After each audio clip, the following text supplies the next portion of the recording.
အားလုံးပဲမင်္ဂလာပါ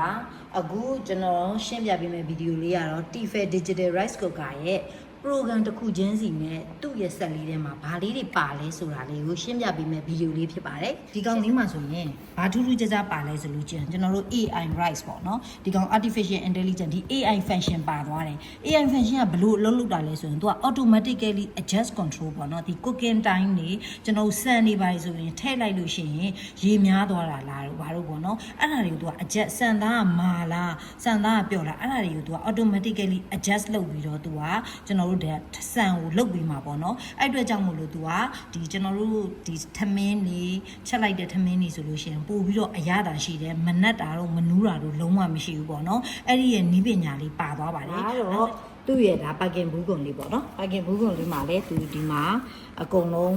းမှာရေးထားပေးတယ်သူ့ရဲ့မီနူးလေးတွေအကုန်လုံးလေးရေးထားပေးတယ်အခုနောက်တစ်ခုကျွန်တော်ပိုင်ကင်ဖောက်ပြီးတော့ဒီဘက်မှာထားလိုက်ပါတယ်သူပါလာတဲ့ပစ္စည်းလေးတွေကိုပြပေးပါမယ်သူကဒီမှာအတွင်းထဲမှာဆိုရင်ဒီမှာကျွန်တော်တို့ဒီ manual book လေးပါတယ်ပေါ့နော်ပြီးလို့ရှိရင်ပေါင်းကန်စကားပါမယ်နောက်တစ်ချက်ကကြတော့ကျွန်တော်ဒီမှာဟင်းအရေးအတွက်ကောကျွန်တော်ထမင်းအတွက်ပါကော်တဲ့ဇွန်းလေးတွေပါမယ်နောက်တစ်ခုကကြတော့ဒီမှာစံချိန်ကွက်ပါမယ်စံချိန်ကွက်ပါသူ့ရဲ့ order ကလည်းအထူကြီးပဲเนาะဒီကောင်ဆိုရင်5လေးရအောင်သူ့ရဲ့ order ကလည်းအထူကြီးပါပါတယ်နောက်တစ်ခုကကြတော့ကျွန်တော်တန်ရှင်းလုပ်တဲ့ခါကျရင်ဒီကောင်အရန်လွယ်တယ်ဒီမှာဆိုလို့ရှိရင်ကျွန်တော်အဖုံးဖြုတ်စေလို့ရတယ်တချို့ digital အိုးတွေမှာဆိုလို့ရှိရင်အဖုံးဖြုတ်စေလို့မရတာလေးရှိတယ်ပေါ့နော်ဒီကောင်လေးကတော့သူကအဖုံးဖြုတ်စေလို့ရပါတယ်ဒီမှာဒါလေးကိုအဖုံးကိုဖြုတ်ပြီးတော့သူကဖြုတ်စေလို့ရတယ်လွယ်လေးတကူပဲ clean နဲ့လုပ်လို့ရတယ်ပြန်တက်လို့ရှိရင်လည်းလွယ်ပါတယ်ဒါလေးကိုလေးဖိပြီးတက်လိုက်အောင်ပါပဲအခုဒီကောင်လေးရဲ့ program တွေကိုတစ်ခုချင်းစီရှင်းပြပေးပါမယ်အခုလို့ဆိုလို့ရှိရင် program 17မျိုးပါပါတယ် program 17မျိုးပါတယ်အဲ့ program လေးတွေကဘာလေးတွေဆိုတာလေးကိုကျွန်တော်တစ်ခုချင်းစီရှင်းပြပေးသွားပါမယ်ဒီအိုးလေးရဲ့ capacity က 1.8 liter ရှိပါတယ်။နိုးစီဘူးနဲ့ချက်မယ်ဆိုရင်4ဘူးချက်လို့ရပြီးတော့ကျွန်တော်သူ့ပါတဲ့စံချိန်ခွက်လေးနဲ့ဆိုလို့ရှိရင်10ခွက်စောင့်ဝင်ပါတယ်။အခုကျွန်တော် program တစ်ခုချင်းစီကိုရှင်းပြပေးပါမယ်။သူက program 17မျိုးပါတယ်ပေါ့နော်။ဘာလဲဆိုရင်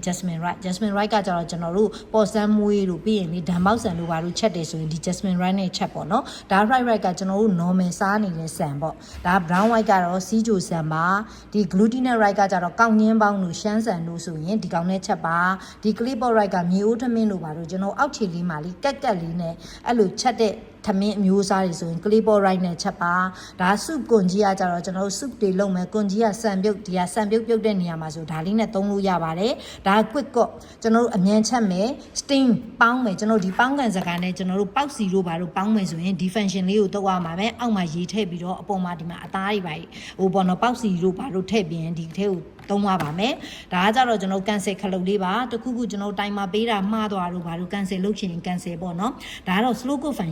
function လေးကကြတော့ကျွန်တော်မီးအေးအေးလေးနဲ့အချိန်ကြာကြီးတင်မဲ့ဟင်းအမျိုးအစားတွေအတွက်ဆိုဒီကောင်လေးနဲ့သုံးလို့ရတယ်ဥပမာဆိုလို့ရှိရင်ကျွန်တော်တို့အယိုးတွေပြုတ်မယ်အဲ့ထဲကကျွန်တော်ဓာတ်တွေယူမယ်ဆိုလို့ရှိရင်သူက8နာရီပေါ့နော်8နာရီလောက်တည်ထားလို့ရှင်သူ့တွေက collagen ဓာတ်တွေကျွန်တော်အယိုးပြုတ်ရည်တဲ့အာဟာရဓာတ်တွေအကုန်လုံးထုတ်ပေးတယ်ဒါလေးဆို slow cook function လေးပါပါတယ်နောက်တစ်ခုကကျတော့ reheat ကျွန်တော်ဟင်းမျိုးတွေဟင်းတွေချက်ပြီးသွားတယ်ထမင်းတွေချက်ပြီးသွားပြန်နှွေးခြင်းတယ်ဆိုဒါ reheat ပါဒါလေးကတော့ stack ခလုတ်လေးဖြစ်ပါတယ်အဲ့တော့ဒီ function လေးတွေကိုကျွန်တော်ဒါလေးကအကုန်လုံးရှင်းပြပြီးသွားပြီဆိုတော့နားလည်မယ်လို့ထင်ပါတယ်ဒီကောင်လေးကတော့ဒီ Tefal ရဲ့ program 17မျိုးပဲဖြစ်ပါတယ်အခုကျွန်တော် preset timer လေးအကြောင်းရှင်းပြပေးမယ် preset timer ဘာလုပ်တာလဲဆိုလို့ရှိရင်ကျွန်တော်တို့ကဒီအသားတို့ငါးတို့ဟင်းတွေချက်မယ်ဆိုလို့ရှိရင်အရသာနေပြီးလို့ရှိရင်နောက်နိုင်ဝက်နေမှာချက်မယ်နောက်45မိနစ်နေမှာချက်မယ်ဆိုပြီးတော့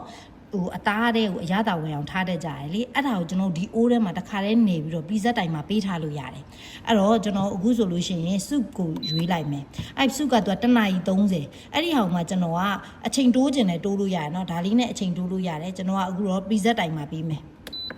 အဲ့ဒါဆိုရင်ကျွန်တော်နောက်1နာရီ30လား1နာရီ40လားနောက်2နာရီမှချက်မှာလားအဲ့လိုရွေးပေးလို့ရတယ်ပြီးရင်ကျွန်တော်ဒီ step လေးကိုနှိပ်လိုက်အောင်ပဲဒါဆိုနောက်တက်2နာရီမှဒီက1နာရီ59 1နာရီ58ရော့သွားမယ်0ဖြစ်သွားပြီဆိုတော့မှ तू ကစပြီးတော့ချက်မယ်အဲ့လိုစံဆိုရင်လည်းအဲ့တိုင်းပဲကျွန်တော်စံကိုရွေးပြီးတော့ကျွန်တော်စံဆေးထားမယ်နောက်တက်2နာရီမှချက်စီခြင်းတယ်ဆိုဒီမှာ preset time မှာရွေးလို့ရတယ်ဒါဆိုရင်နောက်တက်မိနစ်50မှချက်မယ်အဲ့ဒါမှနောက်တက်အချိန်ထပ်တိုးမယ်